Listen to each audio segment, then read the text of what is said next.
Ողջույն, Anti-Fake եթերում հյուրընկալել եմ թուրքագետ Ռուբեն Մելքոնյանին։ Բարև պարոն Մելքոնյան, շնորհակալ եմ հրավերը ընդունելու համար։ Պարոն Մելքոնյան, երկարաժամակ չէինք հանդիպել, այս ամիսների ընթացքում ցավոք տեղի ունեցան այնպիսի իրադարձություններ, որոնք կանխատեսելի էին մեր համար։ Համենայն դեպս փորձագիտական շրջանակները կանխատեսում էին Ադրբեջանի վերջնական հարվածը, Արցախի հայաթափումը, կանխատեսում են նաև Հայաստանի իշխանությունների հանցավոր անգործությունը այդ պարագայում։ Այնուամենայնիվ մենք ֆիքսեցինք, որ անգամ Արցախի հայաթափումը եւ ամբողջական օկուպացիան չի կանգնեցնում թուրք-ադրբեջանական տանդեմին եւ նրանք շարունակում են Հայաստանի նկատմամբ պահանջներ առաջադրել։ Հատկապես խոսքը գնում է այսպես կոչված անկլավների մասին, թուրք-ադրբեջանական տանդեմը շարունակաբար խոսում է դրա վերաբերյալ, դե բնականաբար նաև իրենք հիշեցնում են միջանցք ասվածը։ Սպասելի էր դա ձեզ եւ առհասարակ ինչ իրավիճակում ենք մենք այժմ գտնվում։ Տեսեք, առաջին հերթին եթե ֆիքսենք, որ երկիրը կառավարում են մարդիկ եւ ուժ, որը մի կողմից անկարող է, մյուս կողմից այդ վտանգները չի համարում վտանգներ։ Երրորդը, որ ազգային տարատեսակ խնդիրները, ընդ որում ազգային ասելով ամենևին հետամնաց չոր երևույթներ նկատի չունեմ, ազգային արժանապատվության, պատմական հիշողության եւ այլնի տարատեսակ խնդիրները նրանց համար չունեն այն արժեքը, ինչ որ ունեն շատերիս համար, ակնհայտ է, որ այդ տեսական այդպիսի տեսական հարթության գոյության պարագայում վտանգները, թուրք-ադրբեջանական սպառնալիքները ոչ թե փորձագետները կարող են վերլուծելով գտնել, այլ ակնհայտ է դառնում ցանկացած տրամաբանող մարդու համար, որովհետև թուրք-ադրբեջանական վտանգները, սպառնալիքները միշտ եղել են, բայց Հայաստան պետությունը միշտ ունեցել է դրա առջև դրված ինչ որ, այսպես ասած, խրամատներ։ Հիմա այդ խրամատները չկան եւ այդ արգելքները այլևս չկան, իսկ թուրք-ադրբեջանական սպառնալիքները ավելի ագրեսիվ են եւ բնական է, որ առաջ են գալիս եւ գալու։ Ինչ վերաբերում է հաջորդ փուլերին, տեսեք, մենք գիտենք ադրբեջանա-թուրքական ծրագրերը, որոնք գաղտնիք չեն տասնամյակներով, 100 նույնիսկ այսպես պատմության ընթացքում դրանք մշակվել են սիստեմատիկ ձևով քարոզվել են իրենց հասարակությանը, դարձել են իրենց պետությունների պետական քաղաքականություն, ծրագիր կոնկրետ,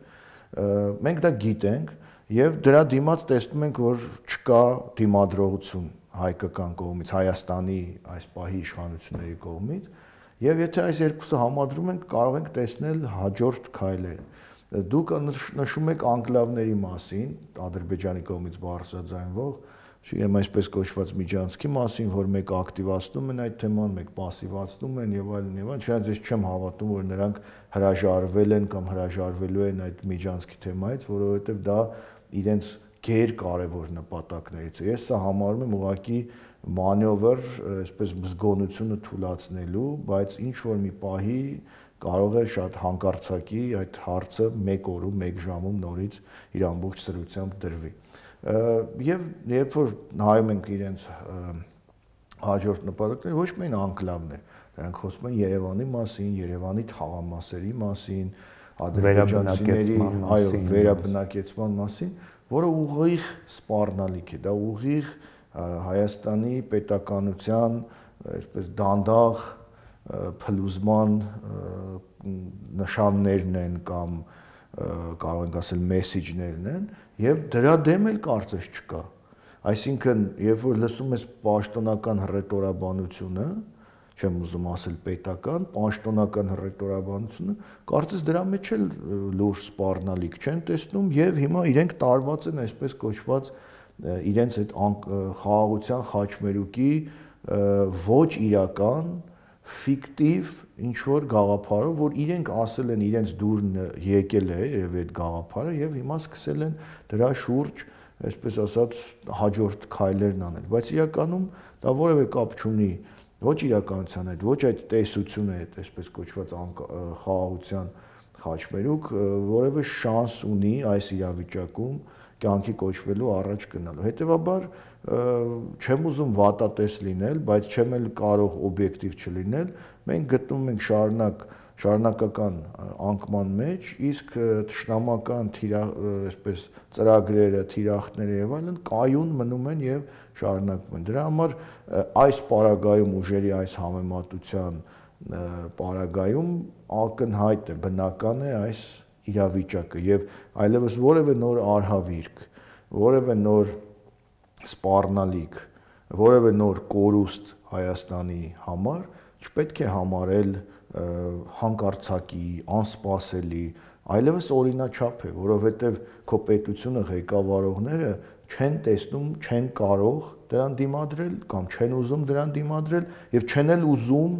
հրաժարվել իրենց աթոռներից, փորձելով ստեղծել իրավիճակ, որ ինչ որ մեկ այլ ուժ, մեկ այլ գործիչ, մեկ այլ մարդ կարողանա փորձել այդ ամենը դիմադրել, դրա դեմ գոնե քայլեր անել։ Ենթադրենք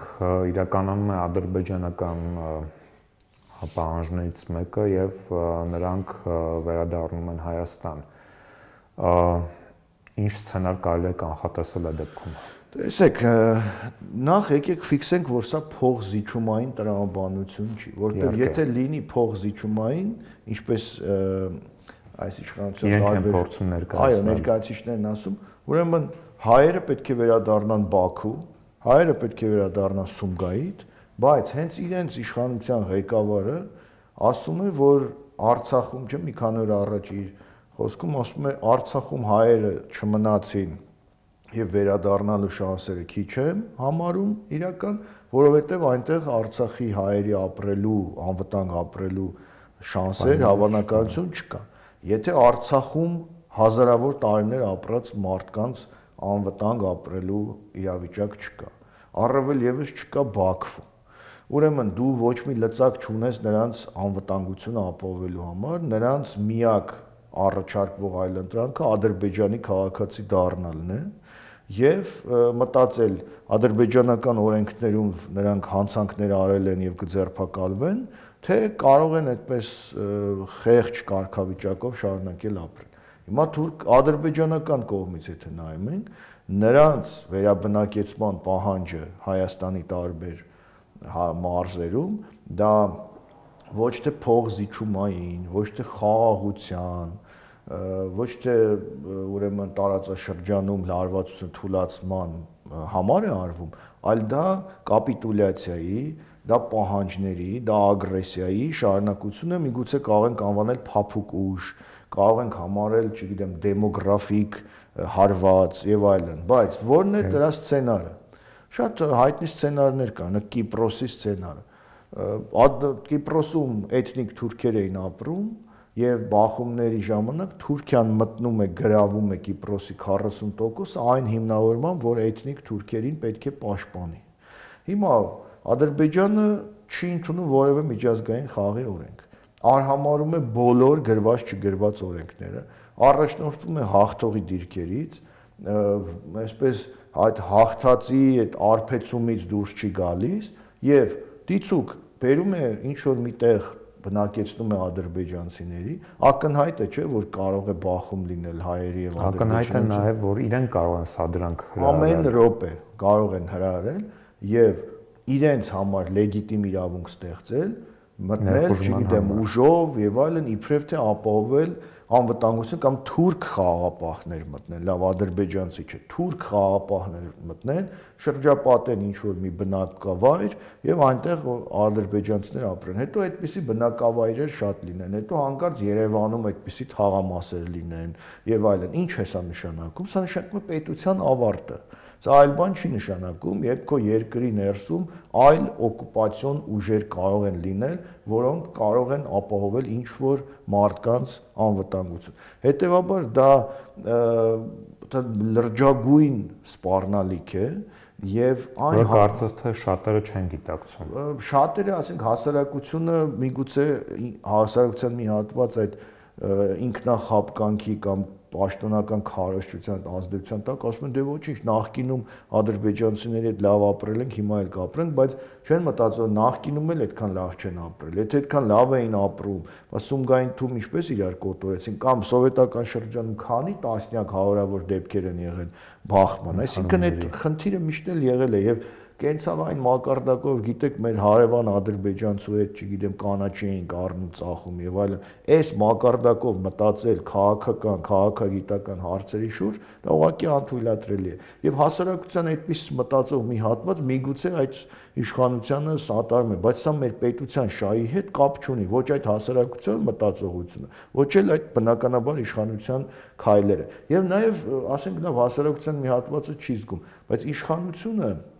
իշխանապետական մարմինները կոչված են այդ անվտանգային ռիսկերը գնահատելու եւ հակազդելու։ Այն հանգստությունը, որ կա իշխանության տարբեր ներկայացուցիչների մոտ, սկսած Բաղրամյան 26-ում աշխատող մի անձնավորությունից, որը երբեմն դաշնամուր է նվագում, երբեմն ինչ որ հայտարարություններ է անում եւ այլն, գիտեք, այնպիսի հանգստություն է, կարծես ասենք եվրոպական փոքրիկ մի բարեկեցիկ միլիոնատերերով բնակեցված երկրի պաշտոնյաներ են եւ զբաղված են շատ այսպես կենցաղային կոսմետիկ, հա ինչ որ բնակչության խնդիրները մեկ քայլ էլ ավելի բարելավելու հարցերով կողքից որ նայն չեն պատկերացնի, որ կատաստրոֆայի առաջ կանգնած կատաստրոֆայի մեջով անցած պետության ոչ բարով ղեկավարներն են կամ պաշտոնյաներն եւ իրենք ապրում են իրենց ստեղծած հարթությունում,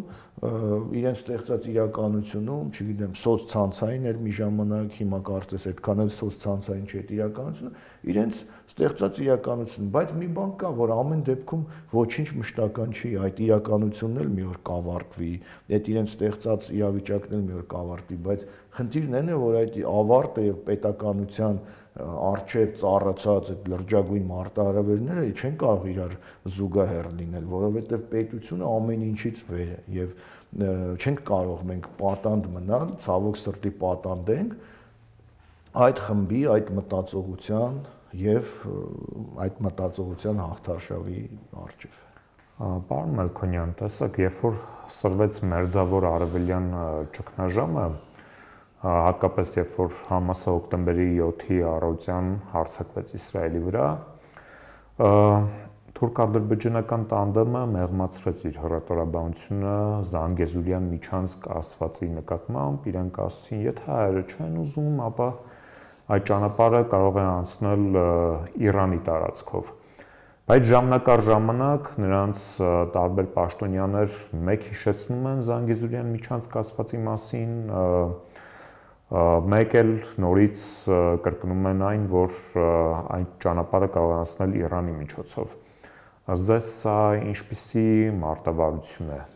Տեսեք, նախ բնականաբար տեղի էին ունենում նաև բանակցություններ Իրանի եւ Ադրբեջանի միջև Իրանը քանիցս իր հայտարարությունները արեց, որ իր համար կարմիր գծեր կան եւ այլն, գումարած տարածաշրջանում այս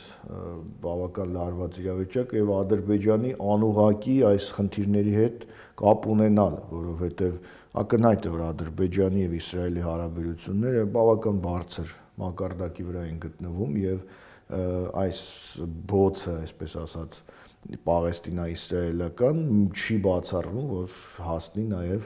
Իսրայելի կամ Պաղեստինի աջակիցներին, դաշնակիցներին եւ այլն։ Այստեղ մեկ հետաքրքիր կոմպոնենտ կա, Թուրքիան լիովին դատապարտում է Իսրայելին, Ադրբեջանը ընդհանրապես որևէ դատապարտող խոսք չի ասել։ Ես դա վաղուց դիտարկում եմ, տարիներ առաջ էլ էր այդպես, դա ես կարծում եմ Թուրքիան դերաբաշխում։ Այո, ամերիկյան հայտնի կարգախոսով լավ ոստիկան, վատ ոստիկանի դերաբաշխումն արված է, ավելին ասեմ 2010 թվականին, երբ Թուրքիայի եւ Իսրայելի միջև հարաբերությունները լարվեցին կրկին Պաղեստինի ֆոնին, Թուրքիայի որոշ պայմանագրեր չեղարկվեցին, եթե չեմ սխալվում, Իսրայելի հետ, այդ նույն ժամանակ որոշ պայմանագրեր ակտիվացան, ավելացան Իսրայելի եւ Ադրբեջանի միջև, այնպես որ դերաբաշխումը արված է եւ այսպես ասած դերերի նրանք խաղում են։ Բայց վերադառնալով ձեր նախորդ հարցին, ես այսպես ասեմ, Ինչու չեմ հավատում, որ Զանգեզուրի միջանցք կոչված այդ երևույթից կամ իրենց պահանջից իրենք շատ հեշտությամբ հրաժարվեցին եւ ընդամենը օրեր մի քանի օրվա մեջ պաստորեն ռետորաբանությունը մեղմացավ, հանգավ նույնիսկ այդ թեման, այլևս սկսեցին չխոսել եւ այլն, հենց ինքնին դա շատ կասկածելի էր, բայց եթե սա էլ թողենք մի կողմ, ավելի կարևոր հիմքեր կան, որի վրա հենվելով կարող ենք ասել, որ սա մեղմ ասած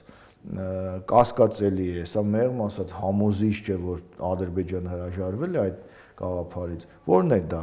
Զանգեզուրի միջանցքը առիթ ունեցել եմ ասել, Թուրքիա եւ Ադրբեջանի 100 տարվա ընթացքում, այսպես ասած, մշակված նպատակն է։ Սկսել է 1920-ականներին։ Ինչ խնդիր են լուծում նրանք ընդհանրապես։ Շատ բարձ լոգիստիկ խնդիր, թուրքական պետությունների թուրքերով բնակեցված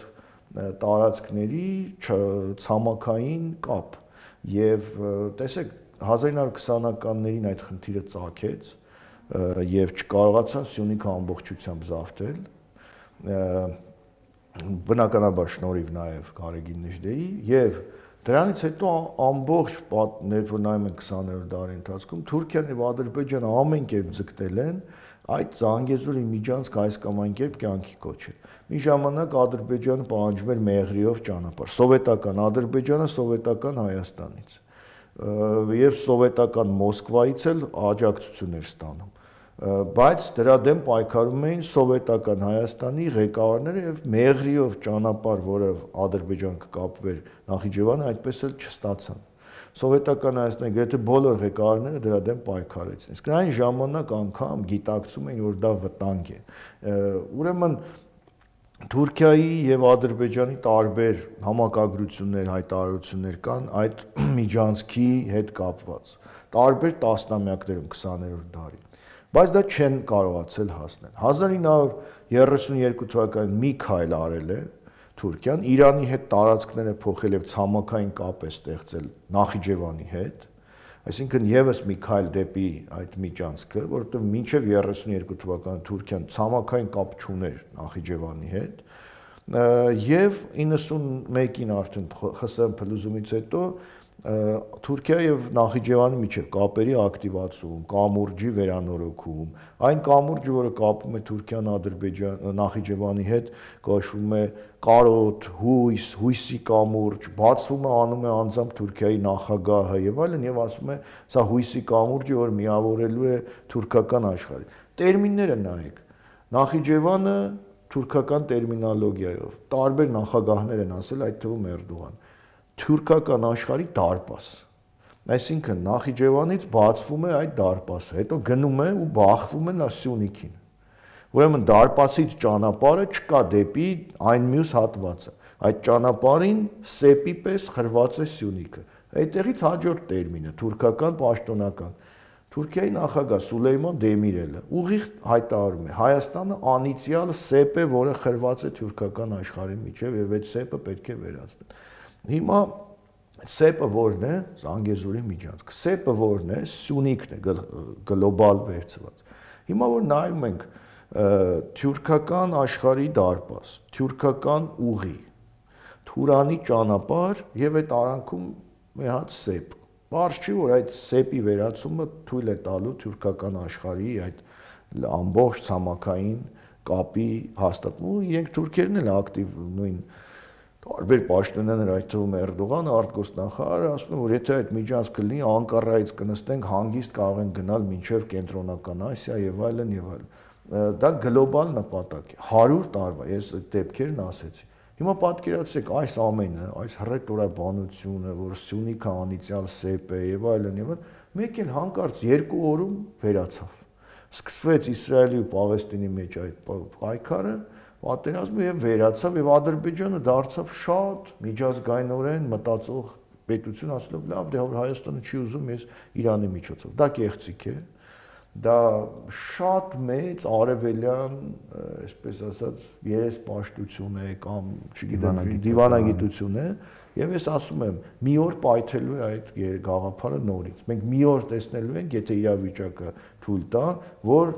Զանգեզուրի միջանցք կոչված երևույթը միանգամից մտել է քաղաքական, աստված չանի, նաեւ ռազմական օրակարգ։ Տեսեք, մենք ֆիքսացինք մերձավոր արևելքում այս ճգնաժամը, ընդ որում մենք տեսնում ենք, որ կոնֆլիկտը ոչ միայն չի ավարտվում, այլև Իսրայելի ղեկավարությունը օրինակ հայտարարում է, որ իրենք մինչև վերջ անկախ այս ժամանակավոր հրադադարներից իրենք պատերազմը շարունակելու են եւ Համասը պետք է մինչև վերջ ոչնչացվի։ Ձեզ ընդհանրապես այս աղետալի պատերազմը, որտեղ հազարավոր երեխաներ են նաեւ զոհվում, ինչպիսի հետևանքներ կարող է ունենալ մեր համար, հատկապես եթե հաշվի առնենք, որ այսպես կոչված կողմերից մեկը գոնե եթե ոչ ակտիվ դերակատարում ունի ռազմական գործողություններում, բայց հստակորեն Համասի թիկունքում է, դա Իրանն է։ Եկեք այսպես ասենք, նախ այդ կոնֆլիկտը տասնամյակների պատմություն ունի եւ ինքը չլուծված, չդադարող կոնֆլիկտ է։ Ունենում է թեժ փուլեր, ոչ թեժ փուլեր, բայց անընդհատ դա այսպես ասած կա օրակարգում, որ ամեն րոպե այդտեղ պատերազմ կարող է սկսել կամ թեժանալ։ Եվ դրա նախանշաններից երկուսը կարող եմ առանձնացնել։ Առաջինը ես այն կարծիքին եմ, որ Արցախը զսպաշապիկներ եւ աշխարհի եւ տարածաշրջանի եւ Արցախի գործոնը վերացնելուց հետո այլևս այդ զսպող մեխանիզմը չկա եւ շատ բնական է, որ դրանից հետո Իսրայելի ու Պաղեստինի միջև կարող է խնդիրը թեժանալ, չի բացառվում այլ հատվածներում, որովհետեւ Պանդորայի արկղը բացվեց եւ այնինչ արվեց Արցախում եւ այն անթույլատրելի մեթոդները, որ արվեց Արցախում, Իսրայելը նույնը արած Գազայում։ Իհարկե, կանաչ լույս վառեց այլ տարածաշրջանում։ Եթե ֆոսֆորային ռումբ կարելի է Արցախում կիրառել, ինչու՞ չի կարելի կիրառել Պաղեստինում եւ այսպես շարունակ։ Այսինքն Արցախի անկումը դա ոչ միայն մեր ժողովրդի ողբերգությունն էր, առաջին հերթին իհարկե մեր ողբերգություն, բայց դա նաեւ երրորդ համաշխարհայինի թեժացման կամ լայնածավալ պատերազմական գործողությունների սկիզբն։ Երկրորդը մի քիչ այսպես եթե ներ-իսրայելականն է, երբ որ իշխանության վերադարձավ ներկայիս ղեկավարը Բենյամին Նետանյահուն, շատ լուրջ վերլուծաբաններ գրեցին, որ Իսրայելը պատրաստվում է պատերազմի, որովհետև Բիբիին, այսպես ասած, կրկին բերելով իշխանության, ինչ են մտածում իսրայելցիները, որ պատերազմի պարագայում երկրի ղեկավարը լինի փորձառու, որտեղ երկիրը գնում է դեպի պատերազմ։ Իսկ մեր պարագայում մենք արեցինք ճիշտ հակառակը։ Ռազմական էլիտան լիովին գխատվեց։ Այո, մենք պատերազմող երկրում, պատերազմին շեմին կանգնած երկրում բերեցինք անփորձ իշխանության, մենք ասելով որոշակի շրջանակներ, նաև հասարակության, բերեցին անփորձ եւ լիովին իրենց այսպես ֆունկցիաները տապալած ուժի եւ պատերազմից հետո էլ այդ ուժին կրկին պահեցին։ Այսինքն իրոք պատմության մեջ հայերը աննախադեպ քաղաքագիտական ռեկորդ սահմանեցին 2021 թվականին պարտված ուժին նորից վստահելով եւ վստահելուց որոշ ժամանակ հետո էլի փոքր պատերազմ, սեպտեմբերյան պատերազմ մենք էլի բախվեցինք ու էլի կորուստներ։ Իսկ Իսրայելում փաստորեն Նետանյահուի գալը նշանակում էր, որ երկրի, այսպես ասած, մոդելը, ռեժիմը փոխվում է ավելի պատերազմականի եւ պատրաստվում։ Այդ պատերազմը չի լինում լոկալ, միայն Իսրայելի ու Պաղեստինի։ Դուք ճիշտ նկատեցիք, որ Պաղեստինի թիկունքում կան բնականաբար ուժեր, Համասի թիկունքում եւ Իրանը չի էլ թաքցնում, հետեւաբար այս Հեզբոլլայի դերակատարումը այս պարագայում որն է։ Բնականաբար, այսպես եթե գծած կարմիր, այսպես ասած, բաժանումները հստակ են, թե ով որ դաշտում է գտնվում, Հեզբոլլահը ունի մի քիչ կարելի ասել միֆական, որ շատ մեծ ազդեցություն կարող ունենալ, բայց նաև ռեալ գործառույթներ պատերազմի ել ավելի մեծ ծավալման պարագայում բնականաբար որոշակի գործառույթներ իրականացնելու։ Բայց տեսեք, եթե պատերազմը այս ոճով այլ շատ, այսպես ասած, ծավալվի, չի բացառվում, որ ընդգրկի այլ երկրներ ու այլ տարածաշրջաններ։ բայց հիմա ենք տեսնում ենք, որ միգուցե դրա անվանումը պրոքսի պատերազմ է, թե ինչ, որ ակնհայտ է, որ օգնում են այդ նույն ձեր ասած շրջանակներին, այդ ձեր նույն ասած երկրները, օգնում այդ ուղիղ ռազմական բախում Իսրայելի եւ Իրանի միջև, Իրանի եւ ԱՄՆ-ի միջև դեռևս չկա, բայց այս պատերազմը այնպիսի ոճի է, որ կարող է ինչ որ պահի միանգամից բոցը տարածվի նաեւ այլ երկրներ, եւ այդ պարագայում մենք այս ամեն ինչի մեջ ենք, այսինքն մենք արևելքում ենք, այդ բոցը մեր կողքն է, այդ պատերազմը մեր կողքին է, մենք չենք կարող ուղղակի զբաղվել եվրատեսիլներով եւ ասել, գիտեք, այդ ամեն ինչը մեզ չի վերաբերում, որովհետեւ եթե բոցը տարածվի, այն անմիջականորեն հասնելու է մեր սահմաններին։ Եվ առանց այդ էլ փլուզված աշխարհակարգը, որտեղ չկա ոչ մի օրենք, կարող է լիակատար վերածվի կարծես առանց երթևեկության կանոնների մի երթևեկության, որտեղ ամբողջ այս տարածաշրջանը կարող է քաղաքական ուղղակի վերածվի խառնաշփոթի, դրանից բխող բոլոր այլ հետևանքներով։ Այնպես որ սա այն ինչ հիմա տեղի է ունենում, դա մեր հետ ուղիղ կապ ունեցող երևույթ է։ Աշխարհաքաղաքական այս տուրբուլենտության փուլում, երբ որ իապես վերանում են բոլոր տեսակի խաղի կանոնները, Հայաստանի իշխանությունները հրաժարվում են հապկ օգնությունից, իրենց հայացքը լիովին սևեռել են դեպի արևմուտք։ Ձեզ ինչ կտա սա Հայաստան պետությանը եւ ինչ ռիսկեր կան այս իրենց քայլերի համատեքստում, երբ օրինակ հաշվի առնենք Մերձավոր արևելյան այս պատերազմը երբ որ բռնկվեց, արևմտյան օգնության մի մասը գնաց դեպի Իսրայելին եւ ուկրաինացիները սկսեցին դժգոհել, որ իրենք ռուսների դեմ են կռվում, սակայն իրենց զենքը քիչ է հասնում իրենց։ Տեսեք, բավական բարդ եւ տարողունակ հարց է, նաեւ վերաբերում է մեր ընկալումներին։ Նայեք, մենք ընտրում, այսինքն իշխանությունները ընտրում են արևմտյան խոստումների, ջերմ հայտարարությունների եւ իրական օգնության միջև եւ նախապատվություն տալիս են առաջինին։ Ես այստեղ ուզում եմ պատմական զուգահեռ տան։ Տեսեք, մոտավորապես 100 տարի առաջ Արևմուտքը մեզ ոչ միայն խրախուսում էր 1920-ին, այլև մեզ տվել էր Սևրի պայմանագիր, այսինքն Վիլսոնի վճիռ գծած սահմաններ, ոչ միայն հայտարարում էր, որ ոնց որ հիմա Բլինքենն է հայտարարում կամ չգիտեմ Ֆրանսիայի նախագահն է հայտարարում, այլ քարտեզ էին տվել, ասել էին այսենց մեծ Հայաստան ունեք դուք 160,000։ Այո, բայց դրանից 3 ամիս հետո ընդամենը թուրքական զորքը հասավ Գյումրի։ Սկսվեց պատերազմը եւ այդ հայտարարություն անողները, քարտեզը գծողները, իրավարար վճիռ տվողները, որևէ մեկը ոչ Կարսի անկման ժամանակ մեզ պաշտպանեց, ոչ Գյումրի հասնելու պարագայում եւ մենք մնացինք մենակ, դիվանագիտորեն մենակ։ Հիմա մենք կրկին դիվանագիտորեն մեզ գցում ենք միայնակ մնալու այդ դաշտը։ Եվ իդեպ ներողություն այս համատեքստում Թուրքիայի նախագահ Էրդողանը շատ հետաքրքիր մի դիտարկում իրականացրեց, որը նաև կարելի է դիտարկել որպես զգուշացում, նա ասաց, որ Հայաստանը չպետք է իր անվտանգությունը փնտրի հազարավոր կիլոմետրեր հեռու։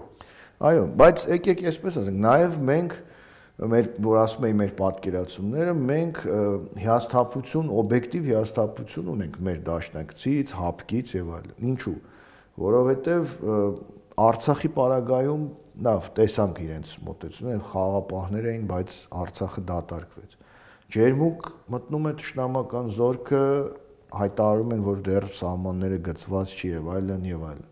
Այսինքն ինչ էինք մենք ակնկալում։ Մենք ակնկալում էինք Ռուսաստանից ու հապկից մոտարպես այնպիսի պահվածք, ինչ որ կար 90-ականներին։ Երբ Թուրքիան օրինակ ուզում էր Հայաստանի վրա հարձակվել 92-93-ին, Ռուսաստանը կոպիտ հայտարարում էր, որ եթե մեկ թուրքական զինվորի ոդկ անցնի սահմանը, ապա կսկսվի երրորդ համաշխարհային։ Մենք ակնկալում ենք, ահա այսպիսի դաշնակցի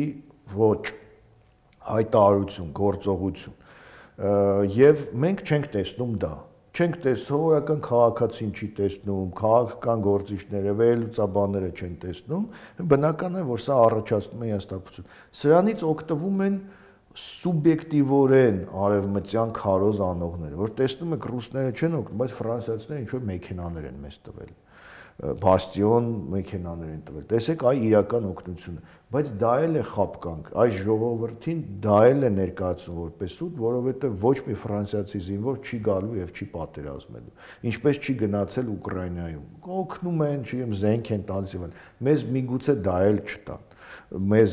կրիտիկական շատ ավելի քիչ է։ Կրիտիկական իրավիճակում մեզ դա էլ կարող է չտան։ Կարող է հայտարարեն կամ մտնեն ինչ որ մի պահի բանակցության մեջ, ասեն, գիտեք, լավ, ջերմուկը դե թողեք, թող մնան, ջերմուկի կեսը ձերն էր, կեսը կարծես թե այդքան էլ ձերը չէր, այսպես կանգնեցնենք խաղաղությունը, մինչև տեսնենք ինչպես են կան։ Այսինքն,